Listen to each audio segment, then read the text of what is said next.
అవునా? ఆ తిక్కలైనా తెలివికలైనా మంచోళ్ళైనా చెడ్డోళ్ళైనా నా బిడ్డలు కాబట్టి వాళ్ళందరూ మంచోళ్ళే అని అంటారు. తెలివి కళ్ళ తల్లిదండ్రులు ఇచ్చే సాక్ష్యం అది. నా పిల్లలు అందరూ మంచివాళ్ళే, అందరూ తెలివి కళ్ళవాళ్ళు. ఎవరు ఇష్టం అని అంటారు. నాకు చిన్నోడు అంటే ఇష్టం అండి, నాకు పెద్దోడు అంటే ఇష్టం అండి. వాళ్ళిద్దరు కలిసి వాళ్ళు తాగుతారు పెద్ద అయిన తర్వాత. ఎవరిష్టం కాదు. ఎవరినైనా సరే, నలుగురైనా 5గురైనా 10 మంది అయినా వెనకటి కాలంలో అనేవాళ్ళు అంట. ఏమంటా ఎంతమంది అమ్మా నీకు పిల్లలు అనేవాళ్ళు అంట. ఇప్పుడు ఏమంటున్నారు? మీకే తెలుసు. అందరు ఏమంటారు? ఇప్పుడు నేను చెప్పు, మీకే తెలుసు. వెనకటి కాలంలో ఎంతమంది పిల్లలు? 6 డజను 10 మంది, ఎంతమంది పిల్లలు కన్నా కానీ తల్లిదండ్రులకి పిల్లలు భారంగా ఉన్నారు. ఎంతమంది అయినా కానీ అందరూ మాకు ఇష్టమైన అంటారు. అట్లనే దేవుడు కూడా ప్రతి ఒక్కరిని కూడా ఎందుకు సృష్టించాడు? మీరు ఫలించి అభివృద్ధి పొంది భూమిని నిందించాలి, దానిని లోపరుచుకోనండి అని దేవుడు వారిని సృష్టించాడు. ఈ విధంగా ఈ మనుషులు లేరు. మరి కారణం ఏంటి? ఈ విధంగా ఆశీర్వదింపబడకపోవడానికి, ఈ విధంగా దీవించబడకపోవడానికి కారణం ఏంటనంట? చూడండి, చాలా రకరకాలైన కారణాలు ఉంటాయి. అందుకనే కీర్తనాకారుడైన దావీదు భక్తుడు ఓ మాట అంటాడు, నేను బ్రతుకు దినములన్నిట కృపా క్షేమములే నా వెంట వచ్చు. ఈ వాక్యం చెబుతా యేసన్న గారు ఒక ఆయన యేసన్న గారు చెప్పాడు ఒకసారి, నా వెంట రోగాలు వస్తాయి అని అంటారంట ఒకరు, నా ఎంట దయ్యాలు వస్తాయి అని అంటారంట ఒకరు, నా ఎంట లేనిపోని కష్టాలన్నీ వస్తున్నాయి, నాకే దారిద్రం వెంట వస్తుంది అని. నేను గుంటూరులో ఒక ఆమెను పలకరించాను. ఒక ఇంటికి వెళ్తే ఒక అమ్మగారు వచ్చారు. ఏముంటది? అయ్యో నాకే కొరివి దయ్యాలు తప్ప మామూలు దయ్యాలు కనపడవు అయ్యా. గంటసేపు మాట్లాడితే ఆ కొరివి దయ్యాల సంగతి మాట్లాడింది కానీ ఇంకొక వ్యవహారం చెప్పనే చెప్పాలి. చూడండి ఏమనంట, ఈ విధంగా రకరకాలుగా ఒక్కొక్క మనిషి ఒక్కొక్క విధంగా చెప్తా ఉంటాడు. అయితే దేవుడు మనల్ని ఈ భూమి మీద సృజించినప్పుడు ఏ విధంగా మనం ఉండాలి, ఏ విధంగా మనం దేవుడు చెప్పిన మార్గంలో నడుచుకుంటే మనల్ని దేవుడు ఆశీర్వదిస్తాడనే విషయంలో 3 విషయాల గురించి మనం ఈ రోజు తెలుసుకుందాం. మొట్టమొదటి ఆదికాండం 12వ అధ్యాయం 1 నుంచి 4 వచనాల వరకు మనం చూద్దాం. యెహోవా నీవు లేచి నీ దేశము నుండి నీ బంధువుల నుండి నీ తండ్రి ఇంటి నుండి బయలుదేరి నేను నీకు చూపించు దేశమునకు వెళ్ళును. నిన్ను గొప్ప జనముగా చేసి నిన్ను ఆశీర్వదించి నీ నామమును గొప్ప చేయుదును. నీవు ఆశీర్వాదముగా నుందువు. నిన్ను ఆశీర్వదించు వారిని ఆశీర్వదించదను, నిన్ను దూషించు వారిని శపించదను. భూమి యొక్క సమస్త వంశములు నీ యందు ఆశీర్వదింపబడునని అబ్రాహాముతో అనగా యెహోవా అతనితో చెప్పిన ప్రకారము అబ్రాహాము వెళ్ళెను. లోతు అతనితో కూడా వెళ్ళెను. అబ్రాహాము హారాను నుండి బయలుదేరినప్పుడు 75 ఈడు గలవాడు. చూడండి, అబ్రహామును దేవుడు ఆశీర్వదించడానికి మొట్టమొదటి కారణం ఈ 4 వచనాల్లో ఉంది. ఏమనంట, అబ్రహాము ఈ విధంగా దేవుడు తనను దర్శించినప్పుడు ఎంతంటే అబ్రహాము యొక్క వయసు 75 సంవత్సరాల వయసులో దేవుడు అబ్రహామును దర్శించాడు. అబ్రహామును దర్శించినప్పుడు అబ్రహాము కుటుంబీకుల యొక్క వ్యాపారం ఏంటి? అబ్రహాము యొక్క కుటుంబీకులు పని ఏంటి అని అంటే విగ్రహాలు చేసుకొని అమ్ముకునేవాళ్ళంట, బొమ్మలు తయారు చేసుకొని అమ్ముకునేవాళ్ళు. ఇటువంటి పరిస్థితుల్లో ఉన్నప్పుడు అబ్రహాము దేవుడు దర్శించాడు.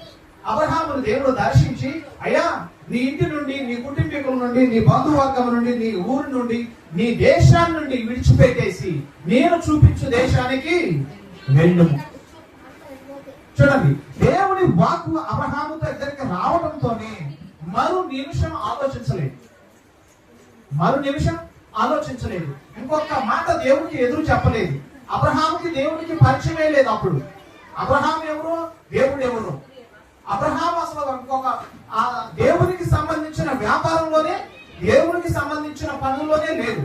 ఆయన పనులు ఆయన బిజీగా ఉన్నప్పుడు దేవుడు దర్శించి, నేను చూపించు దేశానికి వెళ్ళాయా, భూమి యొక్క సమస్త వంశాలు నీ యందు ఆశీర్వదింపబడినట్లుగా నేను నిన్ను దీవిస్తాను, అన్ని వంశాల వారికి నేను ఆశీర్వాద కారణంగా ఉంచుతానంటే ఒకే ఒక మాట దేవుడి నుంచి విన్నాడు. మరుక్షణమే సమస్తాన్ని విడిచిపెట్టేసి కుటుంబీకులను విడిచిపెట్టాడు, బంధువర్గాన్ని విడిచిపెట్టాడు, గ్రామాన్ని విడిచిపెట్టాడు, దేశాన్ని సైతం విడిచిపెట్టి దేవుడు చూపించిన దేశానికి బయలుదేరి వెళ్ళిపోయాడు. చూడండి, దేవుని నమ్ముకున్న తర్వాత దేవుని మార్గంలో నడిచేటప్పుడు ఎందుకు నేను ఆశీర్వదింపబడట్లేదు, ఎందుకు నేను దీవించబడట్లేదు, ఎందుకు అందరూ ఆశీర్వదింపబడ్డాడు, ఎందుకు అందరూ దీవించబడ్డారు, మా చర్చిలో అందరూ బాగున్నారు, నాకే ఎందుకు ఈ కష్టం, నాకే ఎందుకు ఈ శ్రమ, నాకే ఎందుకు ఈ పరిస్థితి అంటే దేవుని మాట వినని వాళ్లకు, దేవుని దగ్గరకు వచ్చి దేవుని మాటకి విధేయత చూపిన వాళ్ళను దేవుడు ఎక్కడ చిన్నగా ఉంచినట్టు కనపడదు. అందుకనే సత్యవాన్ని ఏమని చెబుతాడు, దేవుని నమ్ముకొని చెడిపోయిన వాడు ఎవడు లేడు. నువ్వు చెడిపోయావు, నువ్వు దీవించబడలేదు, నువ్వు ఒక స్థితికి రాలేదనంటే నీలో లోపం ఉన్నది. నీలోనే లోపం ఎక్కడా లేదు. ఎక్కడంటే మన దగ్గర నుంచే. మన కుటుంబం బాగుండాలంటే, ఎందుకంటే ఏమని రాస్తుంది సామెతలో, జ్ఞానవంతురాలు తన ఇంటిని కట్టుకోను. ఎవరు కట్టాలి? నీ ఇల్లు బాగుండాలంటే, నీ పిల్లలు బాగుండాలంటే, నీ భర్త బాగుండాలనంటే, నువ్వు బాగుండాలంటే, నువ్వు అనేక కారణంగా ఉండాలనంటే ఎక్కడి నుంచి మొదలవ్వాలి? నీ దగ్గర నుంచే, మన దగ్గర నుంచే మొదలవ్వాలి. నా భర్త బాగలేడు, నా పిల్లలు బాగలేరు, నా భార్య బాగలేదు, ఇది కాదు కావాల్సింది. ఏంటనంట, నా వంతు నేనేం చేయాలి? నేను దేవుని మాట వింటున్నానా? నేను దేవుని మాటకు లోబడుతున్నానా? నేను దేవుని చిత్తాన్ని జరిగిస్తున్నానా? దేవుని ఆజ్ఞల విషయంలో నేను ఎట్లా ఉన్నాను? మనుషులతో సంబంధం విషయంలో ఎట్లా ఉన్నాను? మనల్ని మనమే ఏమంటారు, పరిశీలన, ఆత్మ పరిశీలన చేసుకోవాలి. ఆత్మ పరిశీలన చేసుకొని ఎవరి మీద నిర్ణయం కాదు, నేను ఎట్లా ఉన్నాను, నేను ఏ విధంగా ఉన్నాను. నువ్వు ఎప్పుడైతే, అందుకనే సామెతలు చెప్పినట్టుగా జ్ఞానవంతురాలు తన ఇంటిని కట్టుకోనని బైబిల్ వాక్యం సెలవిస్తున్నట్లుగా నువ్వు ఎప్పుడైతే కరెక్ట్ గా ఉంటావో, ఏమని రాస్తుంది కొత్త నిబంధనలోనికి వచ్చిన తర్వాత, విశ్వాసి అయిన భార్యను బట్టి అవిశ్వాసి అయిన భర్త మార్పు చెందుతాడు. విశ్వాసి అయిన భర్తను బట్టి అవిశ్వాసురాలైన భార్య మార్పు చెందుతుంది. ఎక్కడుందంటే మనలోనే. ఆయన బాగలేడు, ఈయన బాగలేడు, ఏమో బాగలేదు కాదు, మనల్ని మనం కంట్రోల్ చేసుకొని, అప్పుడు ఎప్పుడైతే మనల్ని మనం సరి చేసుకొని, ఒక మాట మన పిల్లలకి చెప్పినా, ఒక మాట భర్తకి చెప్పినా, ఒక మాట భార్యకి చెప్పినా ఏమైందంట, ఆ మాట వాళ్ళు వింటారు, ఆ మాటకు వారు విధేయత చూపుతారు, ఆ విధంగా వారి జీవితాలను కట్టుకోవడానికి వాళ్ళు లోపడతారు ఆ మాటకు. అందుకనే ఏం చేశాడనంట, దేవుడు అబ్రహాముని ఆశీర్వదించడానికి మొట్టమొదటి కారణం ఏంటంటే దేవుని మాట అబ్రహాము విన్నాడు. అబ్రహాము దేవుని మాట విని మరుక్షణమే సమస్తాన్ని విడిచిపెట్టేసి దేవుని మార్గంలో అడుగులు ముందుకేశాడు. మొట్టమొదటిది ఏంటంటే మాట వినాలి. అందుకని బాప్టిజం తీసుకోవడానికి వచ్చినప్పుడు ఏమని చెబుతావు, ఈ రోజు వరకు నువ్వు ఎంత బ్రతికావో అవసరం లేదు, దేవుని సేవకునికి అవసరం లేదు, దేవుని మందిరంలో ఉండే వారికి అవసరం లేదు. ఈ రోజు నుంచి, అంటే దేవుని తెలుసుకున్న దగ్గర నుంచి దేవుని చిత్తానికి నువ్వు లోపడటానికి ఇష్టపడితేనే బాప్టిజం. దేవుని మాటకు లోపడతావా? దేవుడు చెప్పినట్టుగా నడుచుకుంటావా? దేవుని చెప్పినట్టుగా దేవుని చిత్తాన్ని జరిగిస్తావా? ఆ విధంగా దేవుని మార్గంలో నిలబడతానంటేనే బాప్టిజం. అంతేనా మనం చెప్పేది? మన చర్చలో చెప్పేది అంతే. అందుకని ఏం చెప్పాలి? దేవుణ్ణి తెలుసుకుంటున్నావనంటే ఏం చేయాలంట? దేవుని మాట వినాలి, దేవుని మాటకు లోబడాలి. దేవుని మాటకు లోబడి మనలో దేవునికి ఇష్టం లేని వాటిని విడిచిపెట్టుకోవాలి. అబ్రహాం అయితే ఎవరిని విడిచిపెట్టాడు? సొంత ఇంటి వారిని విడిచిపెట్టాడు, సొంత బంధువర్గాన్ని విడిచిపెట్టాడు, సొంత గ్రామాన్ని విడిచిపెట్టాడు, సొంత దేశాన్ని విడిచిపెట్టాడు. మరి నువ్వు నేను మనందరం కలిసి ఏం విడిచిపెట్టాలంట? మనలో దేవునికి ఆయాసకరమైనవి కొన్ని ఉంటాయి, మనలో దేవునికి ఇష్టం లేనివి కొన్ని ఉంటాయి, వాటిని విడిచిపెట్టుకోవాలి.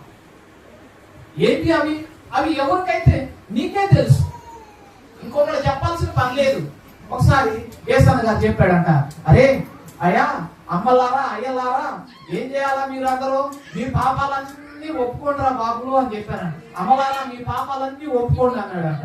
ఒక ఆయన చెప్పేసి తెల్లారి పొద్దునే బయలుదేరి ఆయన సేవా పరిచర్య కాలంలో, కొత్తగా ఆరంభించిన కాలంలో నడికేనంట. నడిచిపోవటమేనంట. ఎక్కడికి వెళ్ళినా, ఏ ఊరు పోయినా, ఎక్కడికి వెళ్ళినా నడిచి ప్రయాణం చేయటమే. ఒక రోజు గుంటూరులో నడుచుకుంటూ వెళ్తుంటే ఒక ఆయన అంట నెత్తి మీద మూట పెట్టుకొని నడుచుకుంటూ వెళ్ళిపోతున్నాడంట. ఏంద్రా అయ్యా నడుచుకుంటా పోతున్నావు, నెత్తి మీద మూట ఏందనంటే, ఏముంది అయ్యగారు, రాత్రి వాక్యం చెప్పావు కదా, రే మీ పాపాలు ఒప్పుకోండి అని చెప్పావు కదా, నేను ఒప్పుకున్నాను అయ్యా అన్నాడంట. ఎక్కడ ఒప్పుకున్నారంటే నా భార్య దగ్గరే ఒప్పుకున్నానండి అన్నాడు. ఏం ఒప్పుకున్నారంటే అయ్యమ్మా నిన్ను చేసుకోకముందు అట్టున్నాను, నిన్ను చేసుకోకముందు ఇట్టున్నాను అని చెప్పేసి భార్య దగ్గరే ఒప్పుకున్నానండి. నా భార్య ఉత్తమరాలండి, నన్ను ఏమనలేదు, నా బట్టల వరకు మూట కట్టి బయటేసింది, నాకు నేను పెట్టుకొని పోతానండి. చూడండి, ఎవరి దగ్గర ఒప్పుకున్నాడంట? భార్య దగ్గర ఒప్పుకున్నాడంట. భార్య దగ్గర, భర్త దగ్గర, మనుషుల దగ్గర కాదు మనం ఒప్పుకోవాల్సింది. ఎవరి దగ్గర ఒప్పుకోవాలి?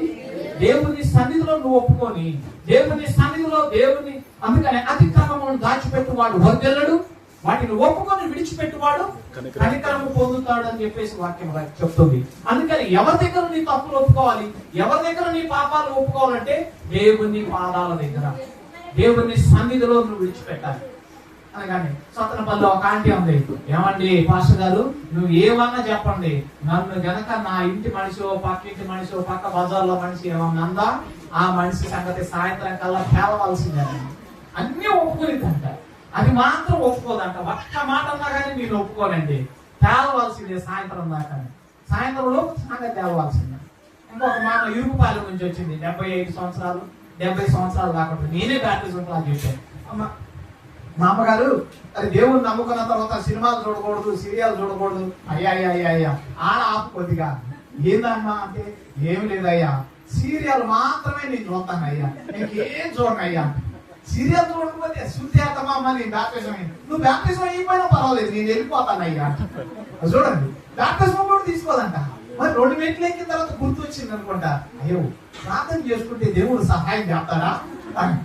సహాయం చేస్తాడు. నీకు ఇష్టం ఉంటే నీలో దేవునికి ఇష్టం లేని వాటిని విడిచిపెట్టుకోవాలని నీకు ఇష్టం ఉంటే, దేవుడు చెప్పినట్టుగా దేవుని మార్గంలో పరిశుద్ధంగా దేవుణ్ణి సంతోషపెట్టే వ్యక్తిగా నువ్వు నడవాలని ఇష్టపడితే, నువ్వు ఆశపడితే, దేవుడు నీకు ఏ విధంగానైనా సహాయం చేయడానికి సిద్ధంగా ఉంటాడు. అందుకని మనకి ఇష్టమైన వాటిని విడిచిపెట్టేసుకొని, మనకి ఇష్టమైన వాటిని లోపల ఉంచుకొని, మనకి ఇష్టమైన వాటిని విడిచిపెట్టుకున్నాం అనుకోండి, ఏమంట అది దేవుని చిత్తం జరిగించినట్టు, దేవుని మాట విన్నట్టు కాదు. అందుకని ఇంకో దేవుని సేవకుల దగ్గర కూడా ఏం చేశారంట, ఏమంట సొరకాయలు కాసినాయి అంట. సొరకాయలు కాసినాయి అని చెప్పేసి ఫస్ట్ సొరకాయ ఏం చేశారంట, వాళ్ళే కోసుకొని తిన్నాను. కోసుకొని తిని అందరికి జ్వరాలు వచ్చినాయి అంట. అందరికి జ్వరాలు వచ్చినాయి అని చెప్పేసి ఏం చేశారు, సొర చెట్టుకి ఎన్ని కాయలు అయితే ఉన్నాయో అన్ని కాయలు మొత్తం కోసేసి చర్చిలో ఆ గోడ నుంచి ఈ గోడ దాకా వరసన పెట్టారంట. దేవుని సేవకుడు వచ్చి అడిగాడంట, ఏంద్రా బాబు ఈ స్వరకాలన్నీ ఈ విధంగా పెట్టారంటే, అదో ప్రథమ ఫలం దేవునికి ఇవ్వాలి కదా, మేము కోసుకొని తిన్నాం, మా ఇంట్లో అందరికి రోగాలు వచ్చినాయి అన్న, అందుకని మొత్తం కోసుకొని తీసుకొచ్చాను పెట్టేవాళ్ళు. చూడండి, ఏమంట దేవునికి ఏమో ఇష్టమైనవి, వాళ్ళకి ఇష్టం లేని తీసుకొచ్చి వాళ్ళు విడిచిపెట్టేస్తారంట.